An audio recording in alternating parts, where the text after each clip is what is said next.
আজকে ভিডিওতে রায়মার্টিন প্রশ্নবিদ্যা 2024-এর ষষ্ঠ শ্রেণীর ইংরেজি বিষয়ে দ্বিতীয় পরীক্ষার মূল্যায়নের যে 4 নম্বর প্রশ্ন সেটটি রয়েছে অর্থাৎ Mathabhanga girls high school HS বিদ্যালয়ের সমস্ত প্রশ্নের উত্তরগুলি করব। তার আগে তোমরা কেউ যদি আমার চ্যানেলে নতুন হয়ে থাকো তাহলে চ্যানেলটি অবশ্যই সাবস্ক্রাইব করে নেবে। প্রথমে এটা আছে রিডিং স্কিল, সিনে আছে একে read the following passage and answer the question given below. প্রথমে তাহলে আমরা প্যাসেজটা পড়ে নেব। Cairo, Egypt, Ishan O Sphinx, tell me about the pyramids. Sphinx, the pyramids were funerary edifices of the pharaohs. Khufu's pyramid is the biggest pyramid. Before the burial, the bodies of royal person had to go through mummification. The Egyptian priest found a way to preserve the dead bodies. Species, chemicals and oils were used by them. That is how they made a mummy. Sphinx looked at Queen Nefertiti, perhaps the most beautiful queen of Egypt. He is King Tutankhamun, who died in his teens.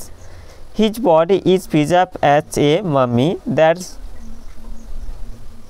Howard Carter, who discovered Tutankhamun's tomb in 1922. তাহলে আমরা প্যাসেজটা পড়ে নেব, প্রশ্ন উত্তরগুলি করব। এটিটা আছে অ্যান্সার দ্য ফলোয়িং কোশ্চেন। একইটা হচ্ছে হোয়াট ওয়ার পিরামিডস, এর উত্তরটি হবে pyramids were funerary edifices of the pharaohs. এরপরে দুইটা হচ্ছে whose pyramid is the biggest pyramid. Pharaoh Khufu's pyramid is the biggest pyramid. এরপরে তিনটা হচ্ছে what were used to make a mummy. Spices, chemicals and oils were used to make a mummy. এরপরে পিতিটা হচ্ছে write T for true and F for false statements. একইটা আছে Isan requested the sphinx to tell him about the pyramids, এটা true হবে। এরপরে দুইটা আছে the body of every Egyptian person was mummified, এটা হচ্ছে ফলস হবে। এরপর সেটা হচ্ছে complete the following sentence with information from the passage. একে যেটা আছে নেফাতিতি ওয়াজ, এটা দা হবে most beautiful queen of Egypt. এরপরে দুইটা আছে ইন 1922 হাওয়ার্ড সেন্টার, এটা ডিসকভার্ড তুতেনখামেনস থম্বস। এরপরে রিডিং স্কিল আনসিন, এটা আছে দুই দাগে read the following passage carefully and answer the question given below. তাহলে আমরা প্যাসেজটা পড়ে নেব। Water is our life, we can not life without water, without water no plant can grow, we need water to drink, to bathe, to wash our clothes, to clean our houses and to cool our atmosphere. Water is necessary for cultivation and even for our energy.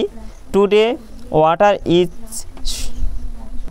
source for drinking and watering our plants.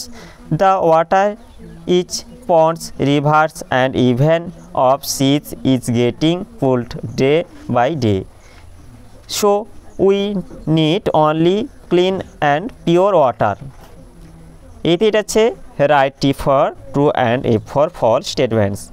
এটা আছে water is essential for all living beings, এটা true হবে। এরপর দুইটা আছে we need water only to drink, এটা false হবে।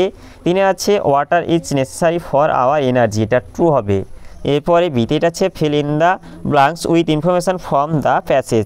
এটা আছে water is required to wash our, এটা হচ্ছে ক্লথেস হবে। এরপরে দুইটা আছে ওয়াটার ইজ গেটিং, এটা পুলড ডে বাই ডে।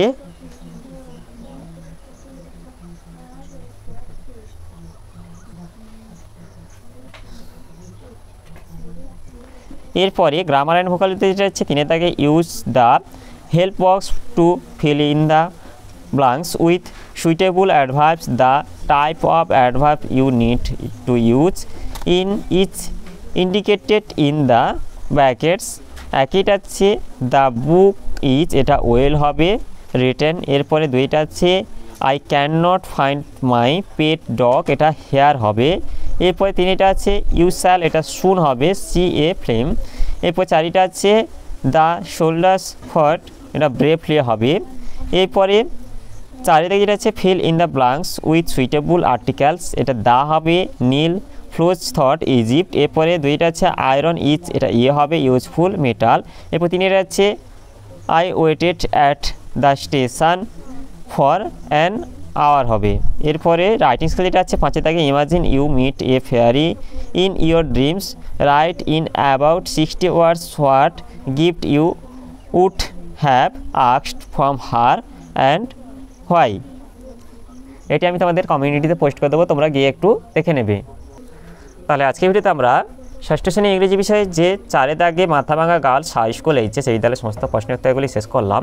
আর তোমরা কেউ যদি আমার চ্যানেলটা এখনও সাবস্ক্রাইব করে রাখোনি তাহলে চ্যানেলটা অবশ্যই সাবস্ক্রাইব করে নেবে। আর ভিডিওটি ভালো লাগলে ভিডিওটিকে অবশ্যই লাইক, কমেন্ট ও শেয়ার করতে ভুলবে না।